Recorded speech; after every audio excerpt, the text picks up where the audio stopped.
All right, well, it's good to be back. I missed all of you while I was gone. And in other news, I recently acquired a newer and better set of hearing aids. So now whenever you all ask questions or make snide remarks under your breath, I will be able to hear all of them, and there will be no more escaping from that. We left off in Isaiah chapter 9. Har, Don.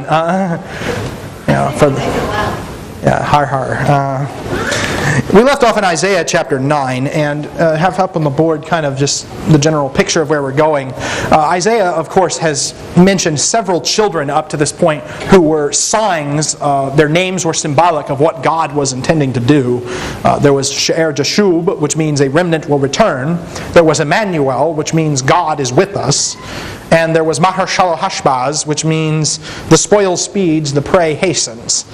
And now the final sign child is introduced here, and whether this is a literal child or whether this is just a child, a hypothetical that he mentions in prophecy one way or another, I don't know. I'll let you figure that one out. But for the time being, I want to read the first 7 verses of chapter 9 again, since it's been a couple of weeks. It said, after talking about the darkness and the distress that comes upon them, in verse 9, in chapter 9, he says, "There will be no more gloom for her who is in anguish. In earlier times, he treated the land of Zebulun and the land of Naphtali with contempt. But later on, he shall make it glorious by the way of the sea on the other side of Jordan, Galilee of the Gentiles. The people who walk in darkness will have seen a great light. Those who live in a dark land, the light has shone on them. You have multiplied the nation. You have increased their gladness. They were glad in your presence, as with the gladness of harvest, as men rejoice when they divide the spoil. For you have broken the yoke on their burden and the staff on their shoulders. The rod of their oppressor is at the battle of Midian. For every boot of the booted warrior in the battle tumult and cloak rolled in blood will be for burning, fuel for the fire. For a child has been born to us, and a son has been given to us, and the government has rested on his shoulders. And his name will be called Wonderful Counselor, Mighty God, Eternal Father, Prince of Peace. There will be no end to the increase of his government or peace on the throne of David and over his kingdom, to establish it and to uphold it with justice and righteousness from then on and forevermore. The zeal of the Lord of hosts will accomplish this." All right. One thing you should probably know is that this is one of those places where the Hebrew Bible and the English Bible actually disagree in their chapter divisions. The Hebrew Bible puts 9 verse 1 with what comes before it. And it's definitely a transition element going on here. You know, he talks about darkness, and then all of a sudden he says, but there's going to be light. There will be no more gloom in these regions, in Zebulun and Naphtali. Now, and I don't have a map of Israel up, but Zebulun and Naphtali were, towards the northern end of the tribes of Israel. As a result, since Assyrian armies and Babylonian armies always invaded from the north, they were usually the first ones to get hit whenever the attacks came. Naphtali and Zebulun were the first area to receive the judgment and the first area to receive the deportation. They're technically part of the northern 10 tribes of Israel. But he says that where they were formerly treated with contempt, later on they will be made glorious. Now, when's that fulfilled? Is there ever a time that this passage is cited in the New Testament?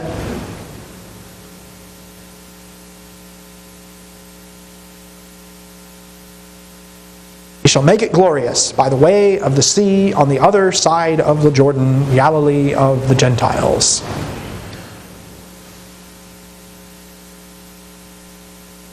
Don. Matthew chapter 4, the land of Zebulun and the land of Naphtali, by the way of the sea, beyond the Jordan, Galilee of the Gentiles.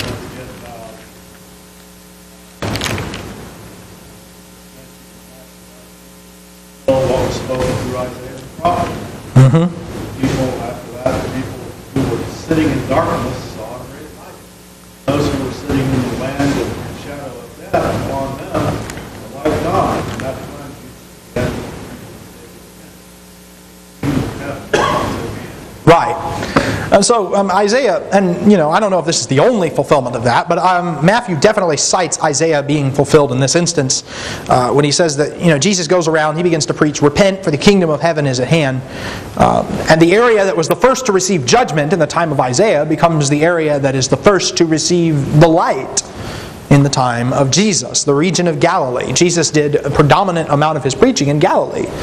And Matthew's basically saying, the fact that Jesus did all that preaching in Galilee is, in some sense, points back to that prophecy. This is what Isaiah was talking about all that time ago, that the people who were once living in darkness will see a great light. It's also interesting that he mentions in verse 1 that this is Galilee of the Gentiles. It's a reminder that Israel doesn't really own this land anymore. But nevertheless, and as a result, the Gentiles also receive light from the gospel, from the preaching of Jesus. And this whole section, these 7 verses here are designed to reverse what was stated earlier in chapter 8. Chapter 8, had darkness, verse 22, "They will look to the earth and behold distress and darkness, the gloom of anguish. They will be driven away into darkness." But what was the opposite of darkness? Light, yes. Light is the opposite of dark. And so, what we have here is light as a sign of God's presence. It's like 1 John chapter 1, verse 5. This is the message we've heard and proclaimed to you, that God is light, and in Him there is no darkness at all.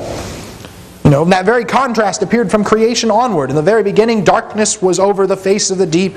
Darkness was over the surface of the waters, and God said what? He said, "Let there be light." And there was light. And God separated the light from the darkness. He called the light day, and the darkness He called night. Now that light is ultimately realized in Christ. In John 8, verse 12, for instance, Jesus says, "I am the light of the world." In 2 Corinthians 4 and verse 6, He talks about that God, who said light will shine out of darkness, has caused the light of the gospel of the glory of Christ to shine in your hearts. One thing that's interesting about chapter 9 is a translation issue. Some of the versions translate a lot of the verbs as future tenses, including mine. I actually fixed it when I read it here. But, is "will see a great light, will shine on them, shall multiply the nation, shall increase their gladness." But other versions don't do this, because in the Hebrew it is, he describes this as past events, as if it's already happened. They have seen a great light. The light has shone on them. You have multiplied the nation. You have increased their gladness. They were glad in your presence.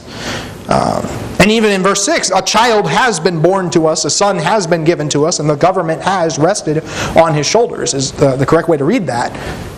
And the point of this, why is he describing it as if it's already happened, if it hasn't happened? This is a typical thing that you see in the prophets. The prophets would sometimes speak of events that hadn't happened yet in a way as if they had already happened. Now, what we see here is that they have light, but they also have gladness. In verse 3, "You have multiplied the nation, you have increased their gladness, they were glad in your presence." True joy is found in God's presence here.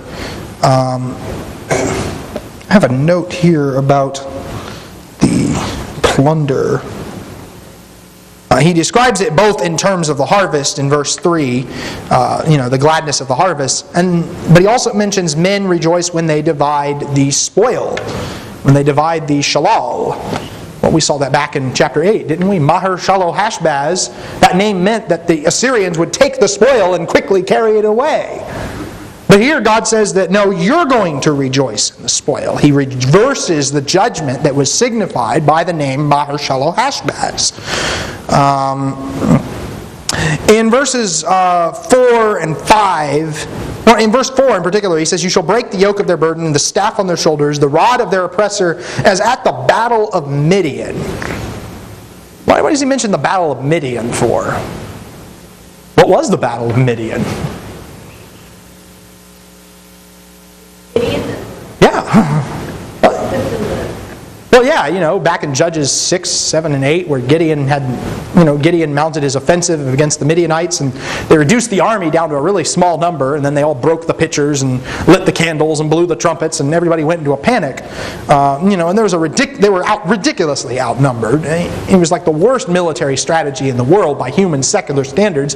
Hey, let's kick people out of this army. Let's send everybody away, reduce our numbers, so that they outnumber us like 14,000 to 1, or whatever the ratio was. And, at the end of that, well, what happens? He uses, Isaiah kind of picks up on the language of the battles and the days of Gideon, and he depicts them in this new way. He says, just as before, when Gideon helped you break the rod of the oppressors at the battle of Midian, so also God is going to send someone else to help you break the rod of the oppressor. And who's God going to send?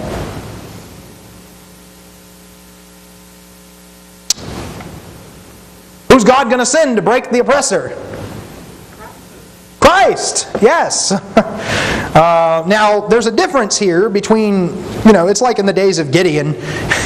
The people wanted to make Gideon king, and of course Gideon in his noble, self-righteous state says, well, I will not be king over you, God will be king over you. Of course, the irony of that is that one of his sons is named Abimelech, which means my father is king. So apparently, that plus the number of children he had, the number of wives he had, suggests, he's living a little bit more like a king than he would want it to let on. This is the impression. And then, of course, Abimelech tries to become king, and he's a terrible king. He's a disaster as far as the nation's concerned. He's one of the few people in the Bible that you can say actually murders his brothers, which is never a good thing. But the king here is not like King Gideon or King Abimelech. He's a very different kind of king. It says a child will be born to us, and a son will be given to us, and the government has rested on his shoulders. His name will be called, and then the Hebrew here, Pele Yotz El Gabor Abiad Sar Shalom, which means Wonderful Counselor, Mighty God, Eternal Father, Prince of Peace. Usually, most Bibles translate the name, which is different from every other name that's mentioned in Isaiah. I could not convince Jenna to name any of our children that either, so there's always the next kid, I suppose. Keep trying. Thank you for your encouragement. Yes, Jenna?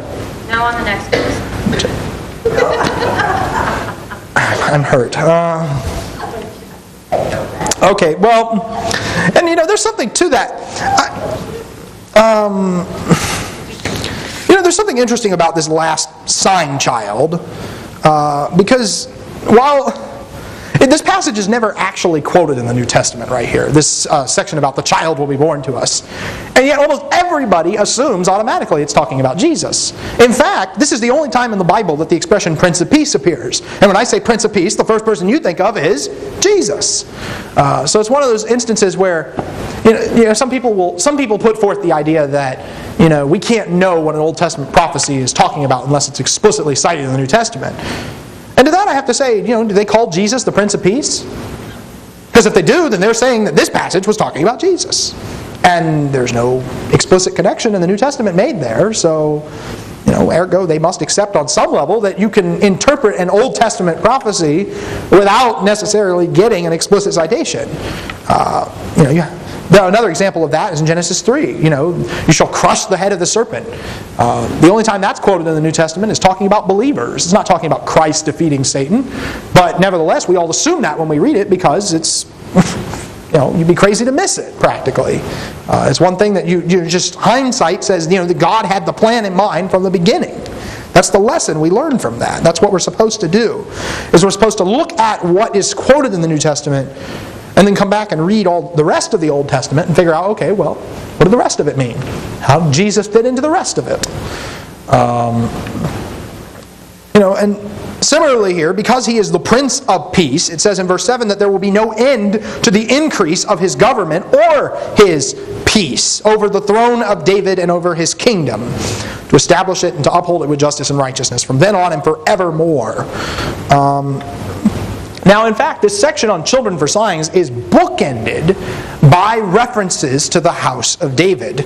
You remember back in chapter 7, whenever the people come and they attack Ahaz, the Syro-Ephraimite war, Rezin, the king of Damascus, and Pekah, the king of Samaria, they come up and they try to kill Ahaz and replace him with the son of Tabeel. But what it says in verse 2 is that when it was reported to the house of David, saying the Arameans have encamped in Ephraim, his heart and the hearts of the people shook as the trees of the forest shake with the wind. The house of David is in trouble. The house of David is frightened and fearful. And why? Well, because they've got a bad king on the throne. They've got Ahaz, and he's one of the most spiritually bankrupt kings in the history of Israel. And Isaiah depicts the reversal of that as he goes through these chapters and shows you the progression of events. By chapter 9 and verse 7, he says that there's going to be another king, and there will be no end to the increase of his government. There will be no end to the increase of his peace on the throne of David and over his kingdom. And just as God promised to establish the throne of David forever in 2 Samuel 7, well, he promises here to say that there will be no end to the increase of his kingdom. Now, whatever fulfillment you can find in Old Testament times to fit with that is ultimately going to pale in comparison to the kind that Jesus brings to it, in setting up a kingdom that will never be destroyed. David does not satisfy this promise because David died. And Hezekiah, who is a good king, coming after his father, ultimately Hezekiah does not really satisfy this either, because the promise to David's house demands a figure who lasts forever, who endures forever, who can defeat death itself. And so there's kind of even an implicit idea of resurrection in here. It says that God's jealousy, God's zeal will accomplish this. He will not rest until He has won His people back. Any comments or questions through verse 7? We all understand it perfectly. Great. All right. Picking up at verse 8. And here's a place where I think a chapter division should have occurred. It says, the Lord sends a message against Jacob, and it falls on Israel, and all the people know it. That is Ephraim and the inhabitants of Samaria, asserting in pride and in arrogance of heart. The bricks have fallen down, but we will rebuild with smooth stones. The sycamores have been cut down, but we will replace them with cedars. Therefore the Lord raises against them adversaries from Rezin, and spurs their enemies on, the Arameans on the east, and the Philistines on the west, and they devour Israel with gaping jaws. In spite of all this, His anger does not turn away, and His hand is still stretched out. Yet the people do not turn back to Him who struck them, nor do they seek the Lord of hosts. So the Lord cuts off head and tail from Israel, both palm and palm branch and bulrush, in a single day. The head is the elder and the honorable man. The prophet who teaches falsehood is the tail. For those who guide this people are leading them astray, and those who are guided by them are brought to confusion. Therefore the Lord does not take pleasure in their young men, nor does He have pity on their orphans or their widows. For every one of them is godless and an evildoer, and every mouth is speaking foolishness. In spite of all this, His anger does not turn away, and His hand is still stretched out. The wickedness burns like a fire. It consumes briars and thorns. It even sets the thickets of the forest aflame, and they roll upward in a column of smoke. By the fury of the Lord of hosts, the land is burned up, and the people are like fuel for the fire. No man spares his brother. They slice off what is on the right hand, but still are hungry. And they eat what is on the left hand, but they are not satisfied. Each of them eats the flesh of his own arm. Manasseh devours Ephraim, and Ephraim Manasseh, and together they are against Judah. In spite of all this, His anger does not turn away, and His hand is still stretched out. Woe to those who enact evil statutes, and to those who constantly record unjust decisions, so as to deprive the needy of justice, and rob the poor of my people of their rights, so that widows may be their spoil, and that they may plunder the orphans. Now what will you do in the day of punishment and in the devastation which will come from afar? To whom will you flee for help? And where will you leave your wealth? Nothing remains but to crouch among the captives or fall among the slain. In spite of all this, His anger does not turn away, and His hand is still stretched out. Now, anybody see the repeated phrase throughout this section? It's not turned away. His hand is still stretched out. Very good. His anger is not turned away. His hand is still stretched out. Have we seen that anywhere before? Right, chapter 5, verse 25. Now, and it's kind of interesting. I guess this is Isaiah's poetic form, basically. So you might think of if this were set to music, that's the chorus of each stanza. I don't know, or the refrain at the end of each verse. But what we're looking at here is kind of the theme throughout this, that God has a judgment that He's going to enact on Israel.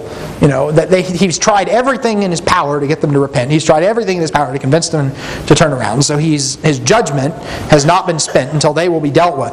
Now, it does get better, because in chapter 12, what happens is it says, "And you will say on that day, I will give thanks to you, O Lord, for although you were angry with me, your anger is turned away, and you comfort me."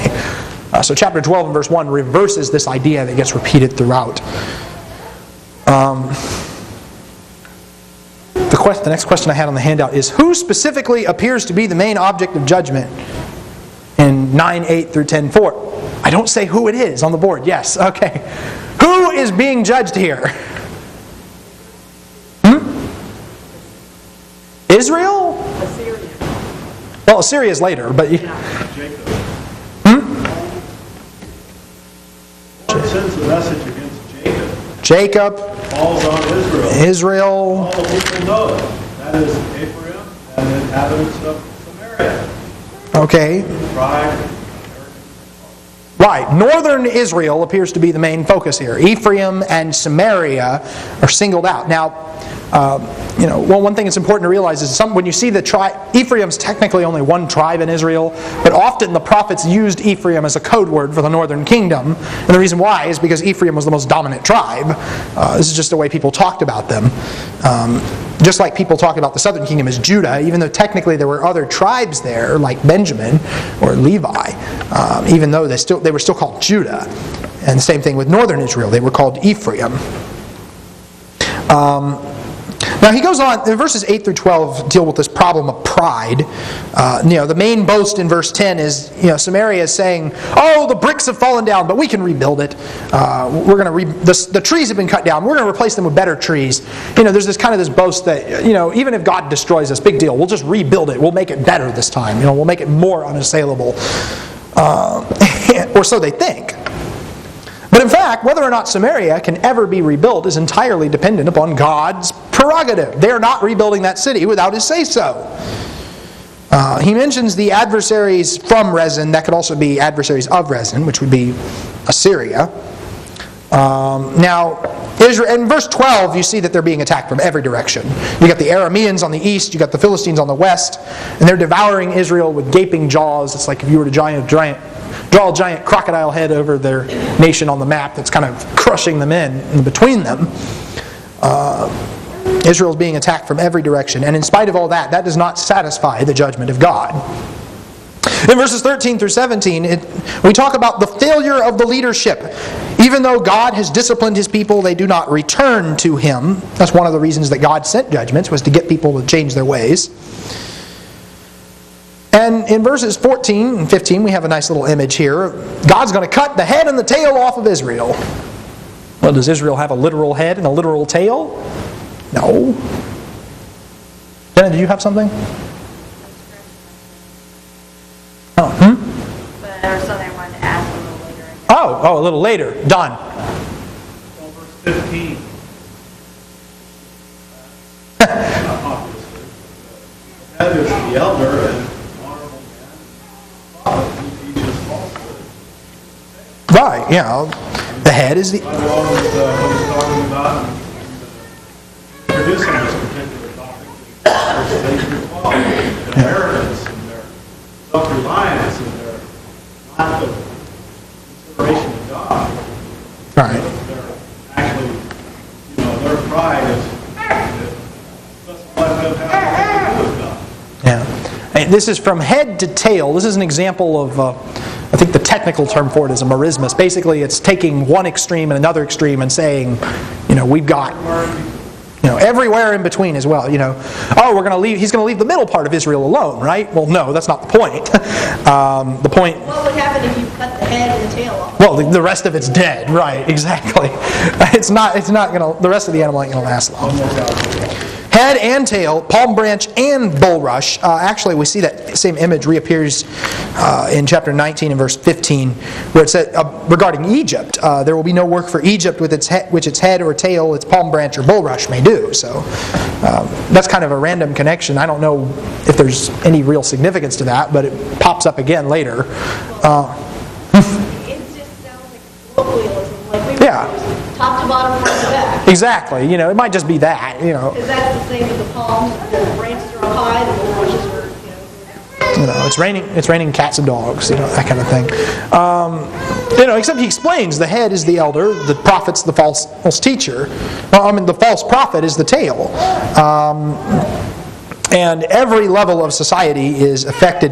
The fact that the false prophet is the tail is probably intended to be a little funny. Isaiah is making a humorous contempt for prophets who sell their integrity to the rulers in that instance. And Israel always had a problem with false prophets. But in verse 17, it seems like every level of society is affected, because it doesn't just go out to the leaders. In verse 17, it says that God doesn't even have pity on the orphans and the widows. It's like, whoa! Normally the orphans and the widows in the Bible are the ones that God's always saying, you need to be watching out for them and taking care of them and doing this. But here he's all like, God's not having pity on them. Because he says every one of them is godless and an evildoer. Every mouth is speaking foolishness. And what's made even more interesting about this is that later on in chapter 10, he complains that the people have been oppressing the widows and orphans. So it is interesting that just because a person is oppressed, just because a person is in a difficult situation, does not mean that God excuses them for godlessness. We're still expected to treat people right. We're still expected to, behave in a way that, shows kindness towards others, even if they're not necessarily deserving of it. Because, let's face it, who here is deserving of kindness?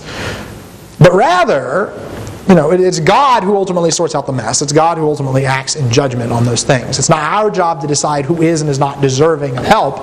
It is our job to do what God has instructed us to do and strive to live godly, whether we feel like we've been oppressed or whether we're in a position to oppress. We ought not to behave. Well, in either case, we have no excuse. Mark, did you have something? Oh, okay. All right. And verse 17 ends with the same phrase again. In spite of all this, his anger does not turn away and his hand is still stretched out. Then we get into verses 18 through 21. Loss of brotherhood. And we've got two fires being described in these verses. Verse 18, wickedness burns like a fire, and that wickedness consumes the briars and thorns. That's the thickets of the forest aflame. They roll upward in a column of smoke. But then there's another fire that gets started, I guess maybe to control the first fire. And verse 19, the fury of the Lord of hosts, the land is burned up, and the people are like fuel for the fire. So on the one hand, wickedness burns like a fire, but on the other hand, God's wrath, God's judgment, burns like a fire. This is an example of of equal retribution, if you will. The people have acted in this way, as they have acted, so it is done to them as well. Just as they have burned wickedness like a fire, God's anger will burn them like a fire. Yes, Jen? I don't know if there's anything to this or not, but in verse 18, the part about the column of smoke kind of reminded me of backwards pillar of clouds or something. That is interesting. I don't know. I'll have to think about that. You might be onto something there. The thing, we've already talked a little bit about how God would, in chapter 4, God would be a pillar of fire over them by night and a pillar of cloud by day. In fact, let's go back and see chapter 4, what the wording was. Yeah, the Lord will create over the whole area of Mount Zion and over her assemblies a cloud by day, even smoke, and the brightness of a flaming fire by night, wherever all the glory will be canopy.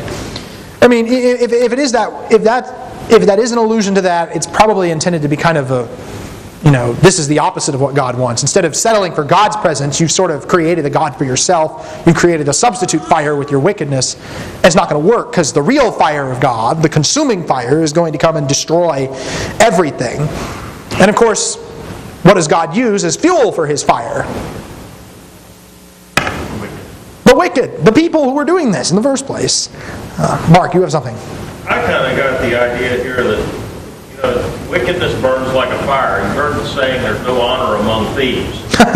And you get in among wicked people, and guess what? Wickedness is going to get done to you. And so, I've seen people, relatively decent people, get into business deals with people who are wicked. Like the mob and so forth. They think, I'm not going to get in too deep. And before they know it, they're being used by these big crime bosses to do wicked things, and they can't get out of it because if they try to get out of it, they're going to kill them. So wickedness burns like a fire. But then God comes, and He's going to judge everybody. He's going to judge the people who are the more wicked, and He's going to judge the people that are the less wicked. So. Right. He's That's what I got out of it. He's definitely setting you up. Well, I think you're onto something there. He's definitely setting you up for later when he judges the guys that judge them, Assyria. But even in this context, what have you got? Manasseh devours Ephraim. Ephraim devours Manasseh. They're both devouring Judah. It's cannibalism, basically. And that cannibalism later becomes a form of judgment in chapter 49 and verse 26. But, and here's the problem is that, they're slicing off what's on the right hand, but they're still hungry. They eat what's on the left hand. They're not satisfied. They're eating themselves, ultimately. The problem with cannibalism, the problem with devouring your brethren, is that you're ultimately going to devour yourself as well. So what you've got here is a kind of an intertribal warfare. Manasseh devours, because they eat the flesh of their own arms. The tribes are trying to eat each other. Paul kind of warns against that in Galatians 5, doesn't he, about biting and devouring one another? Well, James does too. Yeah. That's a real big problem. Oh, yeah.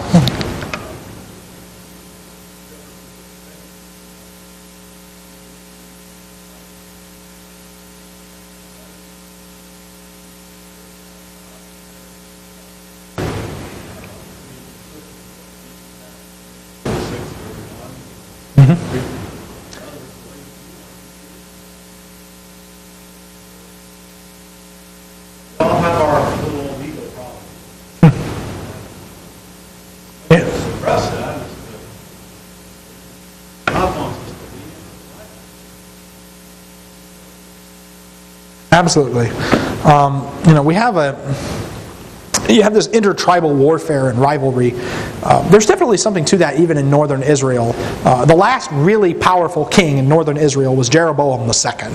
And after he died, literally what followed was a rapid succession of kings who were killing each other.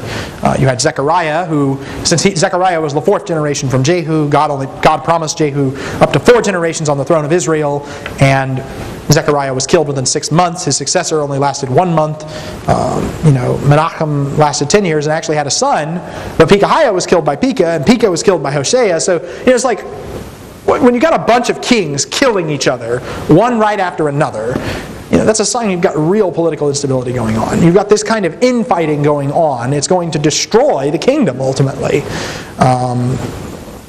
And, of course, in spite of all of this, they're actually targeting Judah as well.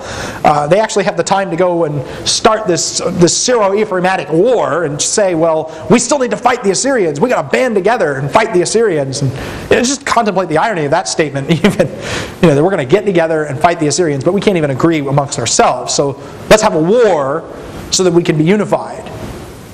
That doesn't really work very well. And this is, of course, why they wind up falling to the Assyrians, is because nobody could stop the Assyrians at this time. God was behind them. Now, chapter 10, verses 1 through 4, woe to those who enact evil statutes and those who constantly record unjust decisions. The problem here is injustice. It shows that those who set the laws of a country are ultimately accountable for whatever injustice that they create. God does hold governments accountable. He will hold, every government accountable that, allowed or perpetuated injustice by their judicial decisions or by the laws that they made or anything like that. So he says, woe to those who enact evil statutes and those who constantly record unjust decisions, so as to deprive the needy of justice and rob the poor of my people of their rights, so that the widows may be their spoil and they may plunder the orphans. Now what will you do in the day of punishment and in the devastation which will come from afar? To whom will you flee for help? Where will you leave your wealth? Nothing remains but to crouch among the captives or fall among the slain. In spite of all this, his anger does not turn away and his hand is still stretched out. On the one hand, as I already said, widows and orphans are judged by God for their participation in the wickedness. On the other hand, they're the victims of the injustice in that society as well. It is possible to be both a victim and a perpetrator. Now, what winds up happening in verse 3, God says He's going to call a nation from far off to judge them. And that nation is Assyria, right? And what happens is He asks them a question in verse 3, where will you leave your wealth? You've been doing all this stuff to store up wealth for yourself. You've been doing all this stuff to make yourself so rich. Where are you going to put it? Where Where are you going to leave it? It's like the question that was asked in Luke 12 when the rich fool tears down his barns, builds bigger ones, and God tells him, "You fool, this very night your soul is required of you. Now who will own all that nice stuff that you had?" So there we have this problem of falling. Nothing remains but to crouch among the captives or fall among the slain. 9:8 through 10:4 are actually bookended by this expression of falling. Verse 8, it says that God sends a message and it falls on Israel. Chapter 9, verse 8. In chapter 10, verse 4, because of that word falling on them, nothing remains but to fall among the slain. So you see how Isaiah kind of frames his message a little bit before moving on to his next subject. Any comments or questions up through 10:4? This is a lot. I'm kind of going through some of this a little rapidly on purpose, but no. All right. 10:5 through 34. Judgment on wicked Assyria, and I am under no illusions that we can get through all of these verses in 5 minutes, but. Woe to Assyria, the rod of my anger, and the staff in whose hands is my indignation. I sent it against a godless nation, and commissioned it against the people of my fury, to capture booty and to seize plunder, to trample them down like mud in the streets. Yet it does not so intend, nor does it plan so in its heart. But rather its purpose is to destroy, and to cut off many nations. For it says, "Are not all my princes kings? Is not Calno like Carchemish, or Hamath like Arpad, or Samaria like Damascus? As my kingdom has reached to the kingdoms of the idols, whose graven images were greater than those of Jerusalem and Samaria. Shall I not do to Jerusalem and her images, just as I've done to Samaria and her idols?" So it will be when the Lord has completed all his work on Mount Zion and on Jerusalem, he will say, "I will punish the fruit of the arrogant heart of the king of Assyria, and the pomp of his haughtiness. For he has said, by the power of my hand and by my wisdom I did this. For I have understanding, and I have removed the boundaries of the peoples and plundered their treasures. And like a mighty man I brought down their inhabitants, and my hand reached to the riches of the people like a nest. As one gathers abandoned eggs, I gathered all the earth, and there was not one that flapped its wing or opened its beak or chirped." You see the problem here, don't you? I did this, I did this, I did this. This is what Assyria is saying. Was it Assyria that did this? Verse 15, "Is the axe to boast itself over the one who chops with it? Is the saw to exalt itself over the one who wields it? That would be like a club wielding those who lift it, or like a rod lifting him who is not wood. Therefore the Lord, the God of hosts, will send a wasting disease among his stout warriors, and under his glory a fire will be kindled with a burning flame. The light of Israel will become a fire, and his Holy One a flame, and it will burn and devour his thorns and his briars in a single day. And he will destroy the glory of his forest and of his fruitful garden, both soul and body. And it will be as when a sick man wastes away, and the rest of the trees of his forest will be so small in number that a child could write them down." First of all, why the sudden shift? Why does he all of a sudden start talking about Assyria in verse 5?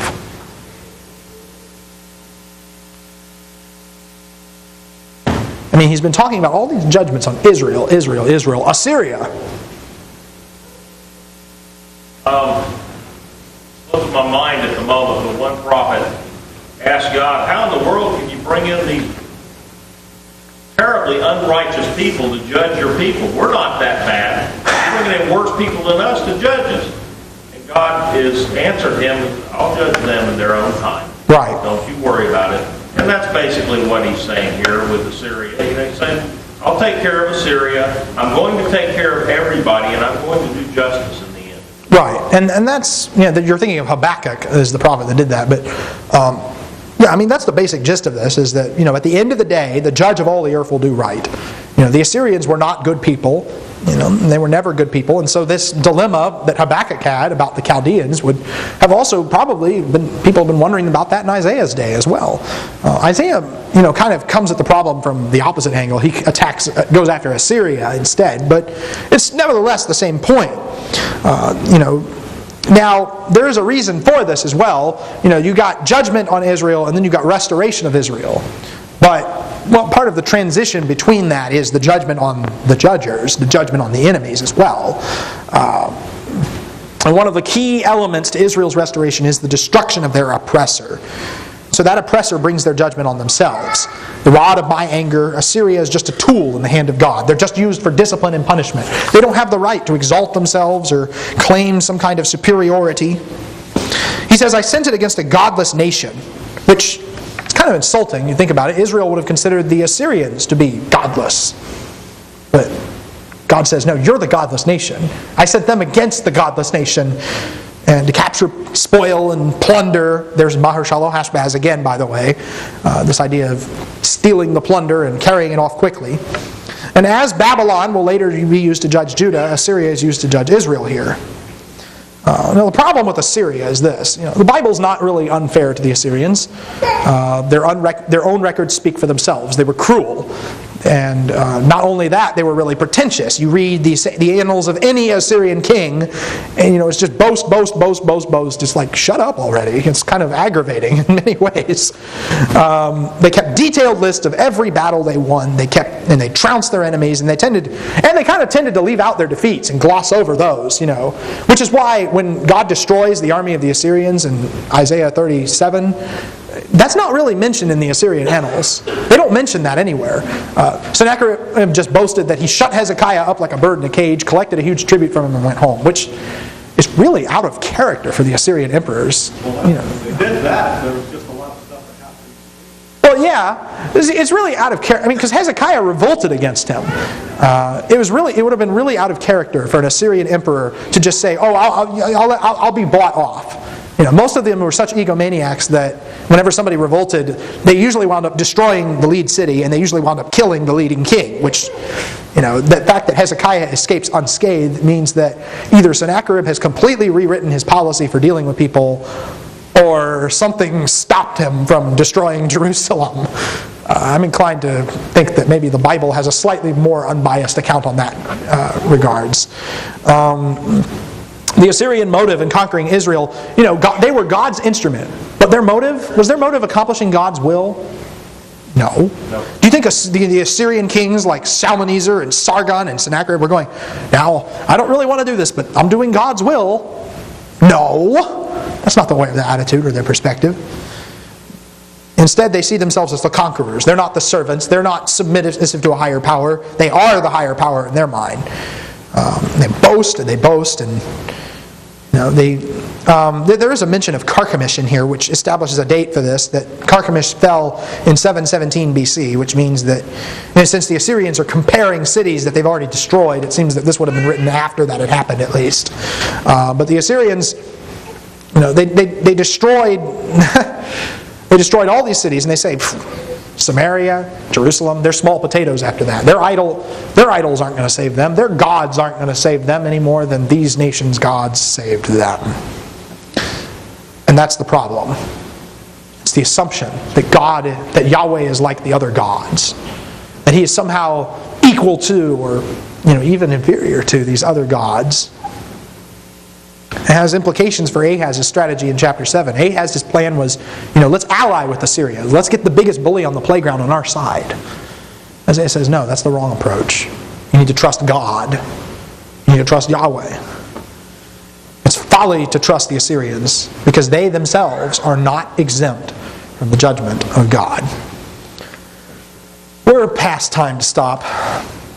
I'd love to get further than that, but we'll pick up next time with verse 12 and hopefully move from there.